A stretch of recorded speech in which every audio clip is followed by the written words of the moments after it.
ਪਰ ਤਖ ਗੁਰੂ ਨਿਸਤਾਰੇ। ਧੰਨ ਵਾਹਿਗੁਰੂ ਸਾਹਿਬ ਜੀਓ,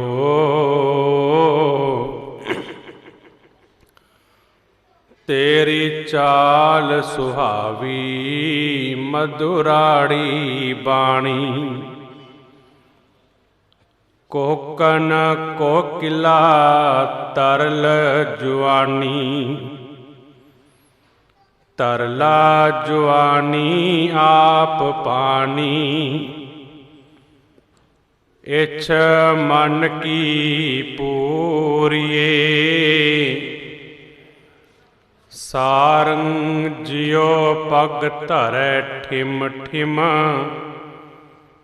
ਆਪ ਆਪ ਸੰਧੂਰੇ, ਸ੍ਰੀ ਰੰਗ ਰਾਤੀ ਫਿਰੈ ਮਾਤੀ। ਉਦਕ ਗੰਗਾ ਵਾਣੀ, ਬਿਨਵੰਤ ਨਾਨਕ ਦਾਸ ਹਰਿ ਕਾ। ਤੇਰੀ ਚਾਲ ਸੁਹਾਵੀ ਮਧੁਰਾੜੀ ਬਾਣੀ। ਬਿਨਵੰਤ ਨਾਨਕ ਦਾਸ ਹਰਿ ਕਾ। ਤੇਰੀ ਚਾਲ ਸੁਹਾਵੀ ਮਧੁਰਾੜੀ ਬਾਣੀ। ਵਾਹਿਗੁਰੂ ਜੀ ਕਾ ਖਾਲਸਾ, ਵਾਹਿਗੁਰੂ ਜੀ ਕੀ ਫਤਿਹ। ਪਰਮ ਸਤਿਕਾਰਯੋਗ ਜੁਗ ਹੋ ਜੁਗ ਅਟਲ, ਚਵਰ ਛਤਰ ਤਖਤ ਦੇ ਮਾਲਕ, ਦੋ ਜਹਾਨਾਂ ਦੇ ਵਾਲੀ, ਸਮੁੱਚੀ ਕਾਇਨਾਤ ਨੂੰ ਸਾਂਝਾ ਉਪਦੇਸ਼ ਦੇਣ ਵਾਲੇ ਰਹਿਬਰ,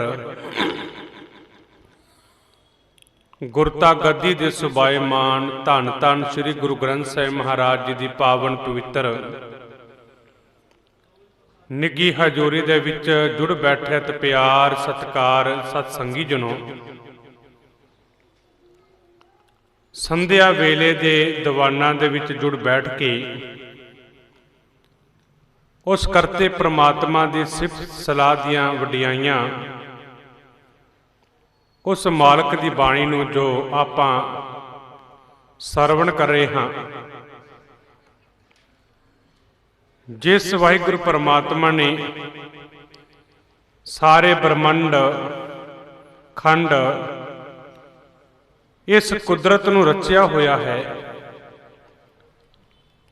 ਉਸ ਮਾਲਕ ਦੀ ਵਡਿਆਈ ਕਰਨ ਦਾ ਸਾਡਾ ਇਹ ਮਕਸਦ ਹੁੰਦਾ ਹੈ ਕਿ ਦਾਤਾ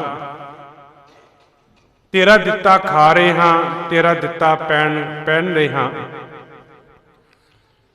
ਕਿਤੇ ਕਿਰਪਾ ਕਰੋ ਸਾਡੇ ਉੱਤੇ ਵੀ, ਸਾਡੇ ਮਨ ਨੂੰ ਇਹ ਸਮਝ ਆ ਜਾਵੇ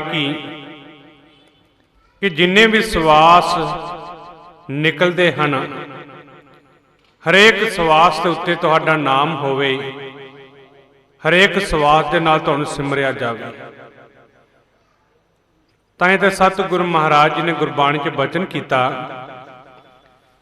ਕਿ ਦਾਤਾ ਜੀ ਕਿੰਨਾ ਕੁ ਸਮਾਂ ਤੁਹਾਨੂੰ ਸਿਮਰੀਏ, ਕਿਉਂਕਿ ਸਾਡੇ ਅੰਦਰ ਇਹ ਭੇਤ ਪਨੇ ਹੋਏ ਹਨ ਕਿ ਅਸੀਂ ਮਾਲਕ ਨੂੰ ਸਵੇਰੇ ਸਿਮਰਨਾ ਜਾਂ ਰਾਤ ਨੂੰ ਸਿਮਰਨਾ ਹੈ, ਜਾਂ ਸਰੀਰ ਨੂੰ ਕਸ਼ਟ ਦੇ ਕੇ ਦੁੱਖ ਦੇ ਕੇ ਰੱਬ ਨੂੰ ਸਿਮਰਨਾ ਕਰੀਏ।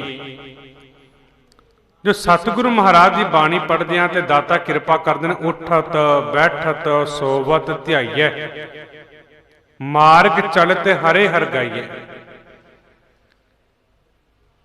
ਉੱਠਦਾ ਹੈ, ਸੌਂਦਾ ਹੈ, ਆਉਂਦਾ ਹੈ, ਜਾਂਦਾ ਹੈ, ਖਾਂਦਾ ਹੈ, ਪੀਂਦਾ ਹੈ, ਪਹਿਨਦਾ ਹੈ, ਪਰ ਜਿੱਥੇ ਵੀ ਜਾਂਦਾ ਹੈ ਆਠ ਪੈਰ ਆਰਾਧੀਆਂ ਪੂਰਨ ਸਤਿਗੁਰ ਗਿਆਨ। ਅੱਠੇ ਪਹਿਰ ਰੱਬ ਨੂੰ ਯਾਦ ਕਰ। ਜੇ ਮਾਲਕ ਸਾਨੂੰ ਹਰੇਕ ਸਮੇਂ ਸਵਾਸ ਦਿੰਦਾ ਏ ਕਿ ਅਸੀਂ ਰੱਬ ਨੂੰ ਅੱਠੇ ਪਹਿਰ ਯਾਦ ਨਹੀਂ ਕਰ ਸਕਦੇ, जे परमात्मा कहे कि बंदे मैं तेन सवास भी सवेरे शाम दवा करा, पर जे तू कहता कि मैं तुहानू दाता सिमरना ही सवेरे शाम है, सारा दिन मैं अपने काम कार करता रहा, तुहाडे नाम नू याद ना करा। पर सतगुरु महाराज की बाणी पढ़ते हाँ, भगत बाणी श्लोकां दे विच बचन हुंदा है, नामा माया मोहया कहत लोचन मीत, काहे छिपो छाइलै राम न लावो चीत। कहन लगे कि हे भगत नामदेव जी, इन्हां दोवां भगतां दे आपस च विचार हुंदे ने, नामा माया मोहया कहत लोचन मीत। भगत लोचन जी कहंदे ने भगत नामदेव जी नूं कि तूं सारा दिन रब दा काम कार करदा है, पर रब नूं सिमरदा क्यों नहीं, याद क्यों नहीं करदा। काहे छिपो छाइलै राम न लावो चीत। अगे सतगुरु महाराज उत्थे भगत साहिबान कृपा करते हैं कि अठे पहर रब नूं याद कर, जेकर काम कार भी करदा है तो तेनू परमात्मा भुलना नहीं चाहिए, तेनू परमात्मा याद रहना चाहिए। क्योंकि जिस परमात्मा ने सानू बनाया है कि हे बंदे उस रब नूं याद भी कर। सतगुरु महाराज की बाणी पढ़दे हाँ, उठत सुखिया बैठत सुखिया, भौन नहीं लागे ऐसे बुझिया, राखा एक हमारा स्वामी, सगल घटा का अंतरजामी। घर सुख वसिया बाहर सुख पाया। बाहर कदों सुख आएगा, जदों घर दे सुख सुखी रहांगे। जे साडा हिरदा रूपी घर सुखी है, आनंद खेड़े दे विच है, तो याद रखना कि दुनिया दे विच विचरदियां होइयां, समाज विच विचरदियां होइयां असीं सुखी रहांगे। गल है अंदरले सुख दी कि साडा अंदरला मन किवें टिकेगा, मन किवें सुख धारण करेगा, ते इनू ठंडा करन दे वास्ते है वाहिगुरू परमात्मा दा नाम। दुनिया दे विच भावें नेकां पदार्थ ठंडे ने, चंदन चंदना सरद रुत, मूल ना मिटे काम। चंदन का दरख्त इन्ना ठंडा है, सप ने जेड़े ये लपेटनियां लेंदे ने। चंद्रमा है, ये भी बहुत ठंडा है। सियाल की रुत आ गई, इन्हें भी अपना रंग फड़ना है, इन्हें भी अपनी ठंड दिखानी है। ये तीने चीज़ां ठंडियां तो मनिया जांदियां ने, पर सतगुरु महाराज जी कह लगे ये शरीर नूं बाहरली तौर ते ठंडा कर सकदियां ने, पर मन नूं ठंडा नहीं कर सकदियां। भावें पंडित ने किया कि चंदन मत्थे उत्ते ला लिया, कह लगा चंदन लाने दे नाल गुस्सा नहीं हुंदा, मत्था ठंडा रहिंदा है। पर गल अंदरले मन दी है। कई तो चंदन ला ला के भी बड़े दुखी ने, क्योंकि अंदर क्रोध आवे, अंदर गुस्सा आवे, तो बाहरली ठंड उसनूं कंट्रोल नहीं कर सकती। जे गुस्से नूं कंट्रोल करना है, उत्थे अपने आप नूं ठंडा रखना पवेगा, अपने आप नूं शीतल करना पवेगा। चंदन चंदना सरद रुत, मूल ना मिटे काम, शीतल थी वै नानका जपंदड़ो हर नाम। हे बंदे रब दा नाम सिमर, रब दा नाम सिमरेगा, मन विच ठंड आवेगी, हिरदा रूपी घर भी ठंडा ठार होवेगा। ये सतगुरु महाराज जी ने कृपा की है कि जेड़े रब दे नाल परमात्मा ने जोड़िया है, गुरु ने कृपा करके सानू समझाउणा कीता बाणी दे विच, पूरा प्रभ आराध्या, पूरा जाका नाव, नानक पूरा पाया, पूरे के गुण गाओ। गुरबाणी सानू पूरे गुरु दे नाल जोड़दी है, अधूरे दी गल नहीं करदी। अधूरा बंदा होवे ते छड्ड के भी चला जावेगा, सानू दुख भी देवेगा। पर सच्चा पूरा गुरु केवल करता पुरख परमात्मा आप है। दुनिया 'च वेख्या जावे ਤੇ ਅਨੇਕਾਂ ਲੋਕ ਸਾਡੇ ਨਾਲ ਜੁੜਨਗੇ, ਪਰ ਅਧੂਰੇ ਨੇ। ਜਦੋਂ ਮੁਸੀਬਤ ਆ ਗਈ ਸਾਨੂੰ ਛੱਡ ਕੇ ਚਲੇ ਜਾਣਗੇ, ਪਰ ਗੁਰੂ ਕਦੇ ਵੀ ਸਾਨੂੰ ਛੱਡ ਕੇ ਨਹੀਂ ਜਾਵੇਗਾ। ਗੁਰੂ ਕਦੇ ਵੀ ਸਾਨੂੰ ਛੱਡ ਕੇ ਨਹੀਂ ਜਾਵੇਗਾ। ਜਿਹੜੇ ਗੁਰੂ ਦੇ ਨਾਲ ਸਿੱਖ ਜੁੜੇ ਹੋਏ ਨੇ, ਇਤਿਹਾਸ ਪੜ੍ਹ ਕੇ ਵੇਖੋ। ਜਦੋਂ ਚਮਕੌਰ ਦੀ ਗੜੀ 'ਚ ਮੁਗਲਾਂ ਵੱਲੋਂ ਘੇਰਾ ਪਾਇਆ ਜਾਂਦਾ ਹੈ, ਆਨੰਦਪੁਰ ਸਾਹਿਬ ਦਾ ਕਿਲਾ ਗੁਰੂ ਸਾਹਿਬਾਨ ਨੂੰ ਛੱਡਣਾ ਪਿਆ। ਸਰਸਾ ਦਰਿਆ ਦੇ ਕੰਢੇ ਤੇ ਪਹੁੰਚੇ ਤੇ ਗੁਰੂ ਮਹਾਰਾਜ ਦੇ ਪਰਿਵਾਰ 3 ਹਿੱਸਿਆਂ ਦੇ ਵਿੱਚ ਵੰਡਿਆ ਗਿਆ। ਗੁਰੂ ਗੋਬਿੰਦ ਸਿੰਘ ਮਹਾਰਾਜ ਜੀ, ਵੱਡੇ ਸਾਹਿਬਜ਼ਾਦੇ ਅਤੇ ਕੁਝ ਕੁ ਗਿਣਤੀ ਦੇ ਸਿੱਖਾਂ ਨੇ ਉਹ ਸਰਸਾ ਦਰਿਆ ਪਾਰ ਕੀਤਾ। ਮਾਤਾ ਗੁਜਰ ਕੌਰ, ਛੋਟੇ ਸਾਹਿਬਜ਼ਾਦੇ ਇੱਕ ਪਾਸੇ ਚਲੇ ਗਏ। ਗੁਰੂ ਕੇ ਮਹਿਲ ਭਾਈ ਮਨੀ ਸਿੰਘ ਇਹ ਦਿੱਲੀ ਵੱਲ ਆ ਗਏ। ਗੁਰੂ ਮਹਾਰਾਜ ਦੇ ਪਰਿਵਾਰ ਉੱਥੇ ਖੇਰੂ ਖੇਰੂ ਹੋਇਆ ਹੈ ਤੇ ਸਿੱਖਾਂ ਨੇ ਹੌਸਲੇ ਨਹੀਂ ਛੱਡੇ। ਜਿੱਥੇ ਗੁਰੂ ਮਹਾਰਾਜ ਚਮਕੌਰ ਦੀ ਗੜੀ 'ਚ ਜਾ ਕੇ ਠਹਿਰਦੇ ਨੇ, ਉੱਥੇ ਜੰਗ ਹੁੰਦੀ ਹੈ ਤੇ ਗੁਰੂ ਮਹਾਰਾਜ ਜੀ ਖੁਦ ਆਪਣੇ ਪੁੱਤਰਾਂ ਨੂੰ ਤਿਆਰ ਕਰਕੇ ਜੰਗ 'ਚ ਤੋਰਦੇ ਨੇ। ਖੁਦ ਆਪ ਜੰਗ 'ਚ ਤੋਰਦੇ ਨੇ। ਤੇ ਜਦੋਂ ਭਾਈ ਸੰਗਤ ਸਿੰਘ ਅਤੇ 5 ਪਿਆਰੇ ਗੁਰੂ ਸਾਹਿਬਾਨ ਦੇ ਕੋਲ ਆਉਂਦੇ, ਜਦੋਂ ਵੱਡੇ ਸਾਹਿਬਜ਼ਾਦੇ ਸ਼ਹੀਦੀ ਦਾ ਜਾਮ ਪੀ ਜਾਂਦੇ ਨੇ ਤੇ ਸਿੰਘਾਂ ਦੀਆਂ ਸ਼ਹੀਦੀਆਂ ਹੁੰਦੀਆਂ ਨੇ, ਤੇ ਉਸ ਵੇਲੇ ਇਤਿਹਾਸਕਾਰ ਕਹਿੰਦੇ ਨੇ ਭਾਈ ਸੰਗਤ ਸਿੰਘ, ਉਹਨਾਂ ਦਾ ਜਿਹੜਾ ਮੁਖੜਾ ਸੀ, ਚਿਹਰਾ ਸੀ, ਇਹ ਗੁਰੂ ਸਾਹਿਬਾਨ ਦਾ ਮਿਲਦਾ ਜੁਲਦਾ ਸੀ। ਚਿਹਰਾ ਇੱਕ ਹੋਣ ਕਰਕੇ, ਮਿਲਣ ਜੁਲਣ ਕਰਕੇ 5 ਪਿਆਰੇ ਸਾਹਿਬਾਨ ਭਾਈ ਸੰਗਤ ਜੀ ਗੁਰੂ ਗੋਬਿੰਦ ਸਿੰਘ ਮਹਾਰਾਜ ਜੀ ਦੇ ਕੋਲ ਆਏ ਨੇ ਤੇ ਗੁਰੂ ਮਹਾਰਾਜ ਨੂੰ ਕਹਿੰਦੇ, ਗੁਰੂ ਮਹਾਰਾਜ ਜੀਓ, ਤੁਸੀਂ ਇਹ ਕਿਲਾ ਛੱਡ ਕੇ ਚਲੇ ਜਾਵੋ, ਅਸੀਂ ਚਲੇ ਜਾਵਾਂਗੇ, ਇੱਥੋਂ ਸ਼ਹੀਦ ਹੋ ਜਾਵਾਂਗੇ, ਪਰ ਕੁਝ ਨਹੀਂ। ਪਰ ਜੇਕਰ ਗੁਰੂ ਮਹਾਰਾਜ ਜੀ ਤੁਹਾਨੂੰ ਕੁਝ ਵੀ ਹੋ ਗਿਆ ਤੇ ਸਾਡਾ ਬਹੁਤ ਵੱਡਾ ਨੁਕਸਾਨ ਹੋਵੇਗਾ। ਸਤਿਗੁਰੂ ਮਹਾਰਾਜ ਜੀ ਕਹਿਣ ਲੱਗੇ ਕਿ ਲੋਕ ਕੀ ਕਹਿਣਗੇ ਕਿ ਜੇਕਰ ਮੈਂ ਇਹ ਚਮਕੌਰ ਦੀ ਗੜੀ ਛੱਡ ਕੇ ਚਲਾ ਗਿਆ ਤੇ ਸਿੱਖ ਕੀ ਕਹਿਣਗੇ ਕਿ ਗੁਰੂ ਆਪ ਚਲਾ ਗਿਆ ਤੇ ਦੂਜਿਆਂ ਨੂੰ ਸ਼ਹੀਦ ਕਰਵਾ ਦਿੱਤਾ। 5 ਪਿਆਰੇ, ਕਿਉਂਕਿ ਗੁਰੂ ਮਹਾਰਾਜ ਜੀ ਨੇ 5 ਪਿਆਰਿਆਂ ਦੇ ਕਹਿਣ ਨੂੰ ਮੋੜ ਨਹੀਂ ਸਕਦੇ ਸਨ।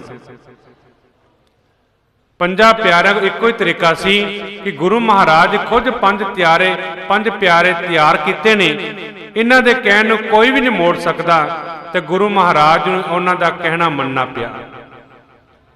ਜਾਣ ਲੱਗਿਆਂ ਚਮਕੌਰ ਦੀ ਗੜੀ ਤੋਂ ਨਿਕਲਦੇ ਨੇ। ਨਿਕਲ ਲੱਗਿਆਂ ਆਪਣੇ ਜੁੱਤੇ ਵੀ ਉੱਥੇ ਲਾ ਦਿੱਤੇ ਪਾ ਕਿ ਜਿਹੜੇ ਰਾਹ ਤੋਂ ਜਾਵਾਂਗਾ ਤੇ ਮੇਰੇ ਬੱਚਿਆਂ ਦੇ, ਮੇਰੇ ਸਿੰਘਾਂ ਦੇ ਕੇਸ ਖਿਲਰੇ ਹੋਣਗੇ ਤੇ ਮੈਂ ਉਹਨਾਂ ਕੇਸਾਂ ਦੇ ਉੱਤੇ ਜੁੱਤੀ ਲਾਵਾਂਗਾ। ਸਤਿਗੁਰੂ ਮਹਾਰਾਜ ਜੀ ਕਹਿਣ ਲੱਗੇ, ਜੇ ਇੱਦਾਂ ਚਲਾ ਗਿਆ ਖਾਲੀ ਹੱਥ ਤੇ ਹਮਲਾਵਰ ਕੀ ਕਹਿਣਗੇ ਕਿ ਗੁਰੂ ਇਹਨਾਂ ਦਾ ਛੱਡ ਕੇ ਚਲਾ ਗਿਆ ਤੇ ਦੱਸਿਆ ਵੀ ਨਹੀਂ। ਉਸ ਵੇਲੇ ਲਲਕਾਰਾ ਮਾਰਦਿਆਂ ਹੋਇਆਂ ਸਤਿਗੁਰੂ ਮਹਾਰਾਜ ਜੀ ਕਹਿਣ ਲੱਗੇ, ਸਿੰਘਾਂ ਦਾ ਗੁਰੂ ਜਾ ਰਿਹਾ ਹੈ, ਜਿਸ ਨੇ ਰੋਕਣਾ ਹੈ ਤਾਂ ਰੋਕ ਲਵੋ। ਸਾਰੇ ਪਾਸੇ ਹਾਹਾਕਾਰ ਮਚ ਗਈ। ਇੱਕ ਦੂਜਿਆਂ ਨੂੰ ਮਾਰਦੇ ਹੋਏ, ਖਤਮ ਕਰਦੇ ਹੋਏ। ਪਰ ਜਦੋਂ ਸਵੇਰ ਹੋਈ ਤੇ ਵੇਖਦੇ ਰਹੇ ਕਿ ਨੁਕਸਾਨ ਸਾਡਾ ਹੀ ਬਹੁਤ ਜ਼ਿਆਦਾ ਹੋਇਆ ਹੈ। ਗੁਰੂ ਮਹਾਰਾਜ ਉਸ ਸਮੇਂ ਚਮਕੌਰ ਦੀ ਗੜੀ ਨੂੰ ਛੱਡ ਕੇ ਮਾਛੀਵਾੜਿਆਂ ਦੇ ਜੰਗਲਾਂ ਵਿੱਚ ਚਲੇ ਜਾਂਦੇ ਨੇ। ਜੋ ਮਾਛੀਵਾਲ ਦੇ ਜੰਗਲੇ 'ਚ ਜਾਂਦੇ ਆ, ਵੇਖਦੇ ਇਤਿਹਾਸ ਪੜ੍ਹਦੇ ਆ, ਤੇ ਗੁਰੂ ਮਹਾਰਾਜ ਜਿਹੜਾ ਚੋਲਾ ਪਾਇਆ ਹੋਇਆ ਹੈ, ਇਹ ਵੀ ਕੰਡਿਆਂ ਦੇ ਨਾਲ ਫਟਿਆ ਹੋਇਆ ਹੈ। ਪੈਰਾਂ 'ਚ ਕੰਡੇ, ਸਰੀਰ ਨੂੰ ਕੰਡੇ ਲੱਗੇ ਹੋਏ ਨੇ। ਉਸ ਸਮੇਂ ਦਾ ਇਤਿਹਾਸ ਪੜ੍ਹ ਕੇ ਵੇਖੋ ਕਿ ਗੁਰੂ ਨੂੰ ਆਪਣੇ ਸਿੰਘਾਂ ਦੇ ਨਾਲ ਕਿੰਨਾ ਪਿਆਰ ਸੀ। ਸਤਿਗੁਰੂ ਮਹਾਰਾਜ ਕਹਿਣ ਲੱਗੇ, ਸਿੱਖੋ, ਤੂੰ ਗੁਰੂ ਨੂੰ ਪਿਆਰ ਕਰੋਗੇ ਨਾ ਤੇ ਗੁਰੂ ਤੁਹਾਨੂੰ ਬਹੁਤ ਜ਼ਿਆਦਾ ਪਿਆਰ ਕਰੇਗਾ। ਇਹ ਪਿਆਰ ਕਦੇ ਪੁਰਾਣਾ ਹੋਣ ਵਾਲਾ ਨਹੀਂ। साहिब मेरा नीत नवा सदा सदा दातार। मेरा साहिब परमात्मा सदा ही नवा नरोआ है, ये कदे पुराना होने वाला नहीं। और ने नवेला अपने प्रीतम स्यो लाग रहे, जो प्रभ भावै जन्म न आवै। हर प्रेम भगत हर प्रीत रचै, प्रभ संग मलीजै ए मन दीजै। नानक नाम मिला अपनी दया करो। ये गुरु का प्यार अपने सिखां दे नाल है। ते सतगुरु महाराज कृपा करते हैं, जेड़े गुरु के नाल सिखा मैं तेन जोड़न लगा वा। ये गुरु बहुत महान है। ये गुरु वसदा कित्थे है? ये गुरु वसदा इस कुदरत दे विच है। ये गुरु जगत च वसदा है। तेरी चाल सुहावी मधुराड़ी बाणी। दाता तेरी चाल बहुत सोहनी है, तेरी चाल बहुत सोहनी है, मधुराड़ी बाणी। पर हे मेरे मालिक परमात्मा, तेरी बोली भी बड़ी मिठी है। तुहाडी बोली भी बहुत मिठी है। हुण गुरु महाराज जी बोलते कित्थों ने ते गुरु की चाल किहड़ी है? ये नहीं कि गुरु का कोई शरीर वखरा होवेगा, उनकी चाल वखरी होएगी, उनकी बोली वखरी होएगी। ये तो वाहिगुरु परमात्मा की कृपा दे आपां बाणी पढ़ते हाँ। आप ही ने आप साजियो, आप ही ने रचियो नाओ, दोई कुदरत साजिए, आसन डिठो चाओ। बाकी गुरु भी तुहाडे विच वसदा है। हरेक जरे जरे कने कने विच रब दी जोत वसी हुई है। कोई भी चीज लै लवो, उनदे विच भी जान है।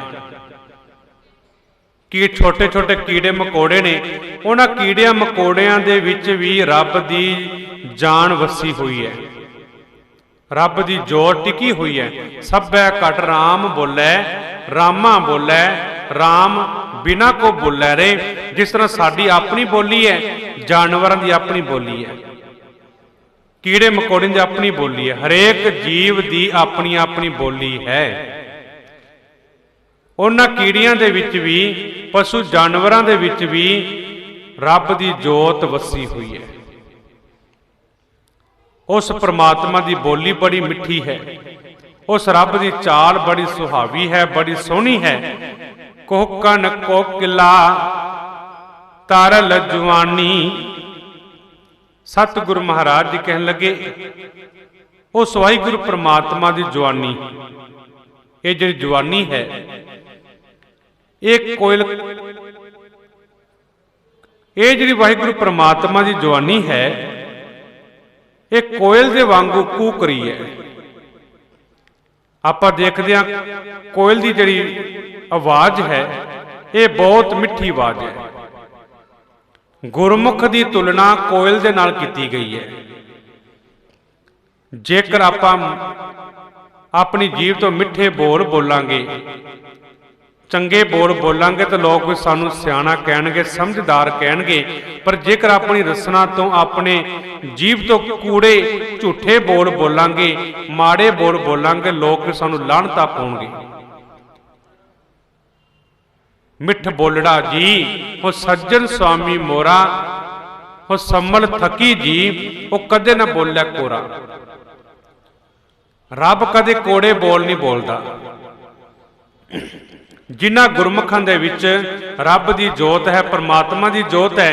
याद रखियो, गुरमुख कदे भी अपने मुख तो माड़े बोल नहीं बोलणगे। ते मनमुख बंदा हमेशा माड़े बोल बोलेगा, कूड़ बोलेगा, झूठ बोलेगा, तो लोग उन्होंने लाहनता ही पाउणगे।